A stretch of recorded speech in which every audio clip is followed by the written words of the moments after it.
Hey guys, what's up? This is FPSDisturbed, and I'm bringing you my first volume of the Art of War series.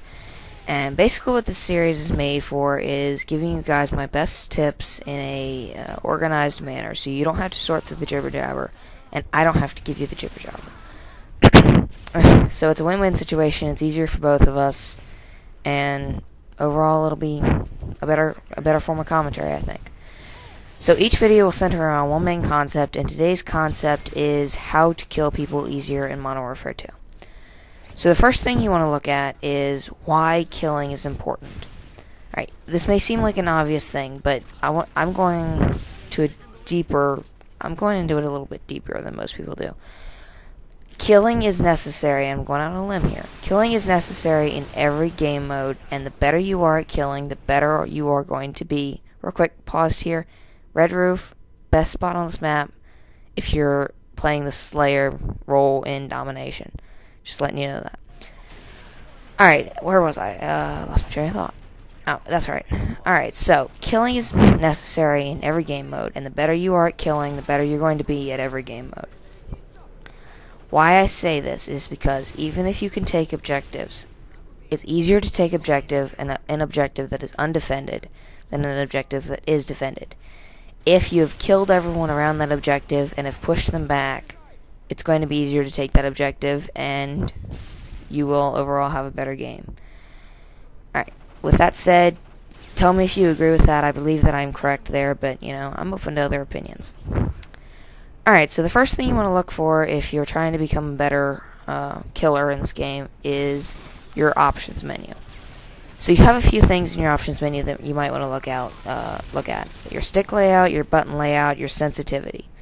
So your stick layout is, what I mean by that is whether your stick is inverted or regular.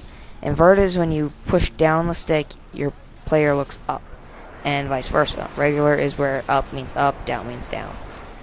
A lot of people don't mess with this stat, but it's very important in that most people's brains and thumb to brain action is would rather have it, for lack of better words, would rather have it be one way or the other. For instance, if you played a lot of games that are inverted, you're going to almost always be better on the inverted stick. Since a lot of older games were inverted sticks, a lot of older people, middle-aged, 20-year-old, they're better on an inverted stick. But look at this, find out what you like, give it some time, give it some thought. Just a thought. Alright, so your button layout is next. Your button layout is extremely important in that you need to find your favorite button layout and stick with it.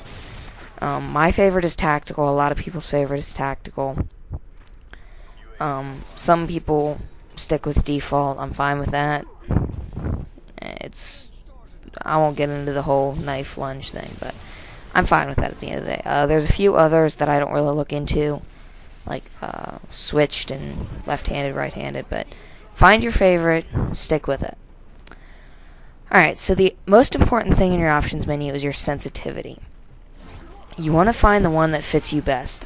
A higher sensitivity does not mean you're a better player.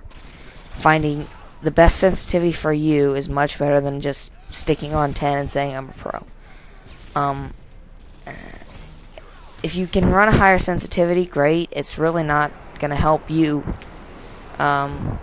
It's really just what your sensitivity is. I mean, the higher sensitivity does not mean you're a better player. I'm going to stick with that.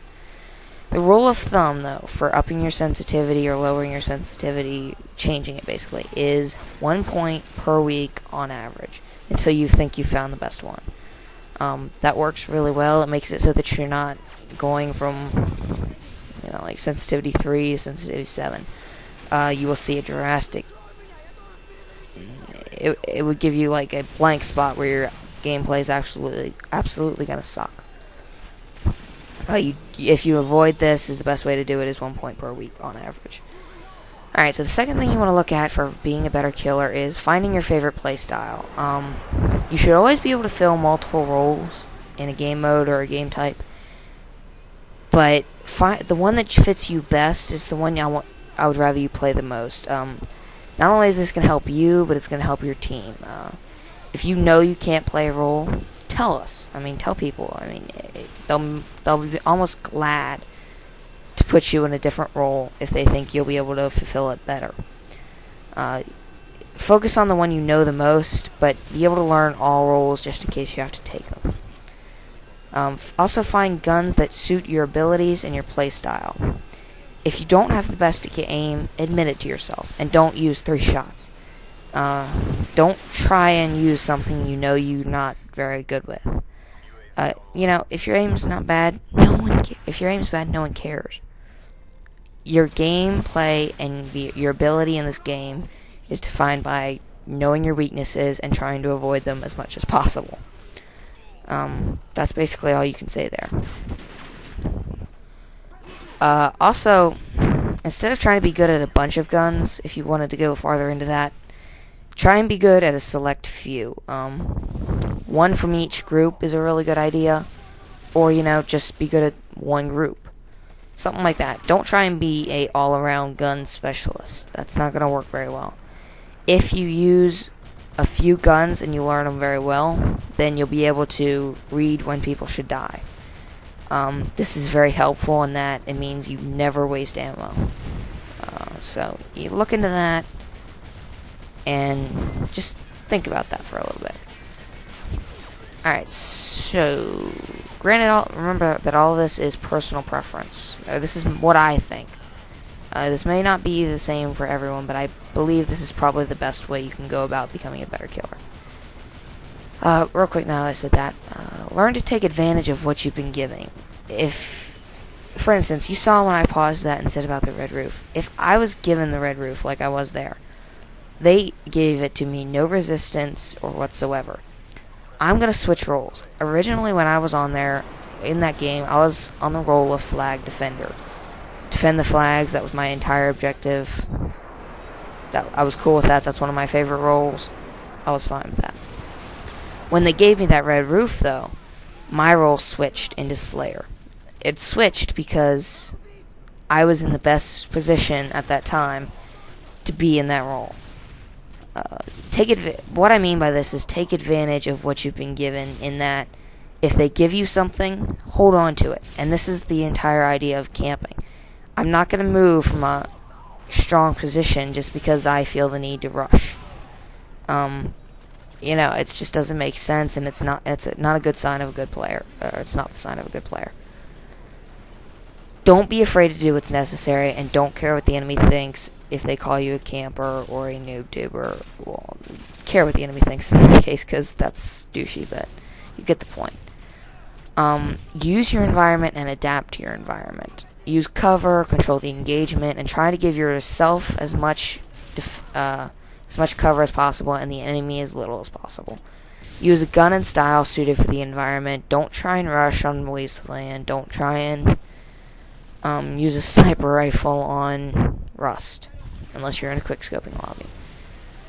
Stuff like that really is key. You can't expect to be a very good killer unless you take the game seriously. I mean, being a good killer does take some time. Alright, so I think I have like 2 minutes left here, and let's go over some real quick. Let's go over it all real quick again. Look at your options menu. Find your favorite playstyle. Know your limits. Find guns that are suitable to your abilities and playstyle. And learn to take advantage of what you've been given. Use your environment. Adapt to your environment. And take every advantage that's been given. That is one of the most important. I keep going over that again and again, because I think that's probably the most important tip I've given. So let's look at the gameplay for a little bit here. It's winding down. I think there's only like a minute left, but maybe 2. You notice that we switched flags a lot, and that was because at the time we had someone in our party who knew I was going for a nuke. This was the second game I'd played in like a week. I'd been taking a break from video games, as I said in recent videos. But I'd been taking a break, and this was the second game I played. The first one, I got a nuke. This guy was a little bit ticked at me because I was, you know, going for nukes, and he didn't appear to think that was very nice. Don't ask me why, but he's no longer on on my team's friends list, but basically his objective in this game was to tick me off and constantly switch the spawns. He cost me a nuke twice, I think. The second time was more my fault, but you know what you're gonna do. He did definitely cost me a nuke at least once, and I was a little agitated at him for that, because there's no reason for that. There's no reason to be vengeful like that. It's uncalled for. But he appeared to want to do it, so don't pay attention to the flag combinations. They were just constantly being switched by this douchebag. The ideal ones on this map are C and B, trap them in A, but that didn't always happen. So I hope you guys enjoyed this commentary. Go over it again. I will put everything I said in the description, and look over it, and I hope you enjoyed this commentary.